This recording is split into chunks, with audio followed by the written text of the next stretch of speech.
Hello and welcome to the very first episode of Gazeta Brasil, your brand new weekly video roundup of all of the big stories in Brazilian football. I'm Ewan Marshall and we're here today in sunny Sao Paulo to talk about the Brazilian national team. So we're going to talk about who's in, who's out, and make some educated guesses onto how the team is going to line up. So stay tuned.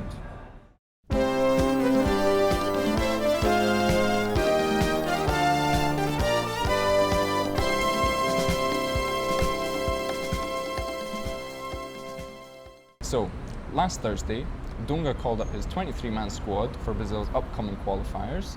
They're going to play Uruguay at home in Recife on the 25th of March, and then they go away to play Paraguay on the 29th. Now, the big talking point about this squad selection is the continued absence of Paris Saint-Germain's centre defender and former Brazil captain, Thiago Silva. Now, since taking charge of the national team, Dunga seems to be punishing Thiago for God knows what. As soon as he came into the job, he stripped him of his captaincy, he dropped him to the bench, and now it seems he can't even get into the squad. And considering that he is one of, if not the best central defender in Brazilian football right now, I would class that as quite the mistake. Now, Dunga has a reputation for being quite stubborn.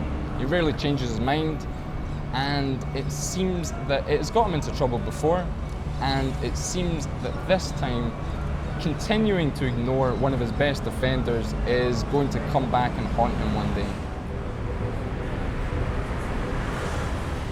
Now, good news for Scousers the world over, as Liverpool's Roberto Firmino and Philippe Coutinho are both back into the Brazil national team squad. Granted that both only made the squad by the skins of their teeth, as Coutinho was in there to replace Corinthians' injured midfielder Elias, while Firmino was a late inclusion after Kaká had to pull out of the squad through an injury. But of course it's the taking part that counts. But there's still a lot of doubts as to where the two actually fit into Dunga's squad. With Firmino, it's slightly clearer. He is there as a centre forward, either playing as the main striker or just off the main striker. But Dunga tends to go with Neymar as a centre forward in a kind of 4-1-4-1 formation. And when he needs someone to come on as a penalty box presence, he usually turns to Santos' Ricardo Oliveira, meaning that it might be difficult for Firmino to see some game time in these two qualifiers. And this is essentially the crux of Firmino's problem with the Seleção, as he has absolutely no constituency here in Brazil, because as we know, he left to play in Europe very early, and he's never played for any of Brazil's major sides. So when he was first called up to the national team, fans in Brazil had no idea who Roberto Firmino was, and that really it causes a lot of suspicion about his call up actually at the time. And definitely his success in England has definitely helped, but still the casual football fan really has no idea who Roberto Firmino is. So that's always going to be a problem, and up against a home-based player such as Ricardo Oliveira, he doesn't really stand much of a chance in terms of the fans' opinion. Philippe Coutinho, things are a bit different, because he's been in Europe for about 6 years now, but when he did burst onto the scene, he did so as a curly-haired wonder kid at Vasco da Gama, who are the second most popular team in Rio de Janeiro. So as such, he gained a lot of exposure in Brazil. Brazilian fans know who he is, and they hold him in quite high regard. So whenever he is left out of the squad, there are usually calls for his inclusion. He does have quite a constituency in Brazil, which you don't see with Roberto Firmino, for example.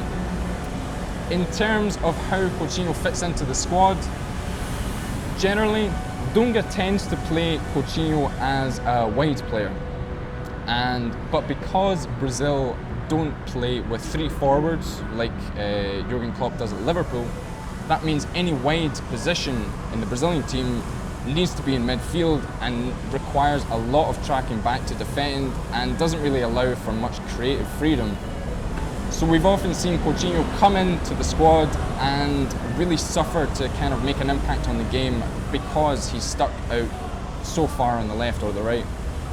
Personally, I would prefer to see him play a bit more central, perhaps as part of a midfield three, organising the play, providing service to Neymar.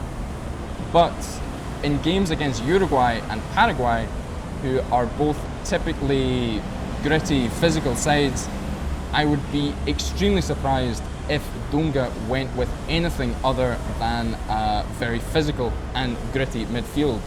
In fact, I expect that he will play with two holding midfielders.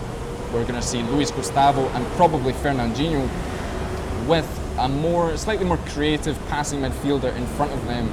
So that's probably going to be Lucas Lima of Santos or perhaps Renato Augusto, who now plays in China.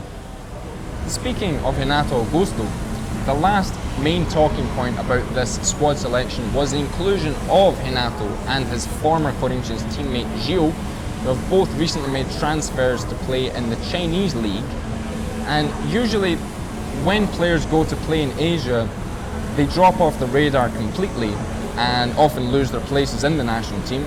This has happened with Diego Tardelli, this has happened with Everton Ribeiro and Ricardo Goulart, and it's almost certain to happen to Renato Augusto and to Gio as well.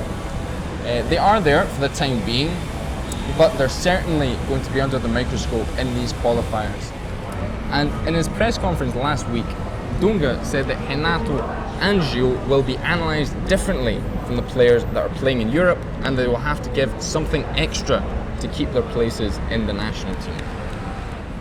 So that's all for this week. I hope you enjoyed it, and I hope you join us next time on Gazeta Brasil. And in the meantime, as this is a completely independent project, we do rely on your support. So subscribe to the channel on YouTube and like our Facebook page and follow us on Twitter and all that good stuff. And we hope to see you again soon. I'm Ewan Marshall saying ciao e até mais.